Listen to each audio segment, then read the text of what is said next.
महाभारत का युद्ध समाप्त हो चुका था। कुरुक्षेत्र की भूमि पर शांति तो थी, पर वह शांति चिताओं की राख में लिपटी हुई थी। लाखों शव, वीरों का रक्त और टूटे हुए रथों की गूंजती स्मृतियां उस युद्ध के भयावह परिणाम को साक्षी दे रही थी। धर्म की विजय हुई थी, अधर्म का अंत हुआ था। लेकिन अब एक बड़ा प्रश्न पांडवों के मन में था, इस धरती का भविष्य क्या होगा? कलयुग में मनुष्य का जीवन कैसा होगा? एक शांत संध्या में जब श्री कृष्ण और युधिष्ठिर एकांत में बैठे थे, तब युधिष्ठिर ने श्री कृष्ण से पूछा, हे माधव, आपने कहा कि यह युद्ध धर्म की रक्षा के लिए हुआ है, लेकिन क्या कलयुग में भी धर्म बचेगा? क्या भविष्य में मनुष्य धर्म के मार्ग पर चलेगा? कृपा कर बताइए कि कलयुग कैसा होगा? श्री कृष्ण मुस्कुराए। उनका चेहरा शांत था, पर आंखों में गहराई थी। वे बोले, हे धर्मराज, एक समय आएगा जब धर्म छिप जाएगा, सत्य का मूल्य घट जाएगा और झूठ, छल, कपट का बोलबाला होगा। कलयुग में 5 ऐसे सत्य होंगे जिन्हें जानकर ही मनुष्य को चेतना चाहिए। यह मैंने तुम सब भाइयों को पहले ही बताने का निश्चय किया है, ताकि जब कलयुग आए तो किसी को आश्चर्य न हो। यह सब पहले से तय है। अब आइए उन्हीं 5 सत्यों को विस्तार से समझते हैं, जिन्हें श्री कृष्ण ने पांडवों को बताया था। पहला सत्य, धर्म केवल दिखावे में रह जाएगा, आत्मा से नहीं। श्री कृष्ण ने कहा, कलयुग में लोग मंदिर बनाएंगे, मूर्तियां पूजेंगे, कथा कीर्तन कराएंगे, लेकिन उनके हृदय में न तो भक्ति होगी न प्रेम। धर्म एक दिखावा बन जाएगा। लोग धर्म का व्यापार करेंगे, उसके नाम पर धन कमाएंगे। सच्चे संतों की जगह पाखंडी बाबा मंचों पर बैठेंगे और लोग उन्हें भगवान समझकर पूजेंगे। धर्म आत्मा से नहीं, केवल शब्दों और आयोजनों तक सीमित रह जाएगा। श्री कृष्ण की यह भविष्यवाणी आज पूरी तरह से साकार हो रही है। समाज में धर्म के नाम पर जो हो रहा है वह दिखावे से अधिक कुछ नहीं। दूसरा सत्य, रिश्ते स्वार्थ पर आधारित होंगे, प्रेम समाप्त हो जाएगा। श्री कृष्ण बोले, हे युधिष्ठिर, कलयुग में रिश्ते रक्त से नहीं, लाभ से जुड़ेंगे।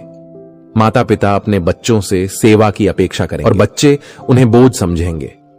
पति पत्नी एक दूसरे को वस्तु की तरह समझेंगे। मित्रता में स्वार्थ होगा, जब तक लाभ मिलेगा तब तक साथ निभेगा। जैसे ही स्वार्थ पूरा होगा, लोग एक दूसरे को छोड़ देंगे। सच्चे रिश्ते, निष्काम प्रेम, त्याग, ये शब्द केवल किताबों में रह जाएंगे। इस भविष्यवाणी की गूंज हम हर घर में सुन सकते हैं। आज रिश्तों में भावनाओं से अधिक अपेक्षाएं हैं। प्रेम का स्थान अब लाभ ने ले लिया है। तीसरा सत्य, न्याय बिकेगा, अन्याय खुलेआम चलेगा। श्री कृष्ण ने गंभीर स्वर में कहा, हे पांडवों, जब कलयुग पूर्ण गति से आएगा तब न्याय केवल धनियों का दास बन जाएगा। न्याय की कुर्सी पर बैठने वाले भी सोने के सिक्कों के आगे नतमस्तक हो जाएंगे। निर्दोषों को कारावास मिलेगा और दोषी खुलेआम हंसते हंसते समाज का हिस्सा बनेंगे। सच बोलने वाले डरेंगे, झूठ बोलने वाले सम्मान पाएंगे। तब लोग धर्म की नहीं, डर की पूजा करेंगे। वर्तमान समाज की व्यवस्था देखें तो यह सत्य हर कोने में दिखाई देता है। न्याय मिलना कठिन है और अन्याय अब सामान्य हो चुका है। चौथा सत्य, विद्या का मूल्य नहीं रहेगा, धन ही प्रतिष्ठा का मापदंड होगा। श्री कृष्ण बोले, जब कलयुग अपने चरम पर होगा तब ज्ञानी व्यक्ति भूखा रहेगा और मूर्ख धनवानों की जय जयकार होगी। विद्वान उपेक्षित होंगे और धनियों को बुद्धिमान कहा जाएगा। गुरु की जगह अभिनेता आदर्श बन जाएंगे। शिक्षा एक व्यापार बन जाएगी, ज्ञान एक सौदा, और जो सत्य बोलेगा वह समाज से बहिष्कृत कर दिया जाएगा। आज की दुनिया में यही होता दिखाई देता है। जिनके पास धन है वह कुछ भी कहें, लोग उन्हें सुनते हैं, और जो सच्चा है वह हाशिए पर है। पांचवा सत्य, सत्य को झूठ और झूठ को सत्य समझा जाए। श्री कृष्ण ने अंत में कहा, हे अर्जुन, एक ऐसा समय आएगा जब लोग अपने झूठ को बार बार दोहराकर उसे सत्य बना देंगे। जो शांति की बात करेगा उसे कायर कहा जाएगा, जो हिंसा को बढ़ावा देगा उसे वीर कहा जाएगा, जो ध्यान और मौन की ओर प्रेरित करेगा उसे समाज से काट दिया जाएगा। सत्य की पहचान धुंधली हो जाएगी और लोग उस अंधेरे को ही प्रकाश मान लेंगे। क्या यह आज का युग नहीं है? सोशल मीडिया पर झूठी बातें, अफवाहें, कट्टरता को लोग बढ़ावा दे रहे हैं। सत्य बोलने वाला अकेला पड़ जाता है। श्री कृष्ण ने अंत में क्या कहा?